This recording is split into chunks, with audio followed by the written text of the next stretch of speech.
Winter can feel like a gloomy time of year. As the days get shorter and it gets dark earlier, we tend to feel tired more quickly, and our motivation drops. We might stop focusing on healthy eating, skincare, or regular exercise and end up feeling less like ourselves. But here's where the idea of the winter arc comes in. This idea suggests that winter, with its slower pace, gives us a chance to reflect and grow. It can bring challenges, both physical and emotional, that help us change and discover new sides of ourselves. To make the most of a winter arc, we need a simple action plan to follow consistently. In this episode, I'll walk you through this plan and what it should include, so I invite you to watch.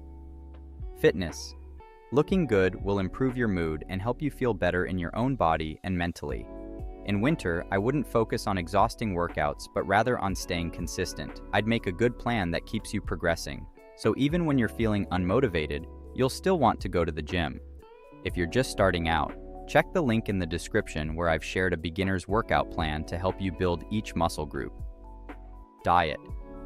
On winter days, when we have less energy, we often don't feel like spending time making meals, so we neglect our diet and go for processed or unhealthy food. That's why in winter, I'd focus on a simple diet that provides enough protein for muscle growth and still allows for an occasional cheat meal. Remember, it's important to keep a balanced approach even while following a diet. Small goals. Take a piece of paper and write down what you'd like to achieve and where you'd like to be in 3 months. Every day, set small goals. One for physical improvement, another for mental growth, and a third for financial progress. You'll see that in 3 months, you'll be unrecognizable, and by working on smaller goals, you won't feel overwhelmed by your main goal. Let me know if this video helped you create your winter arc plan. If you enjoyed it, you'll like the next one even more. See you soon!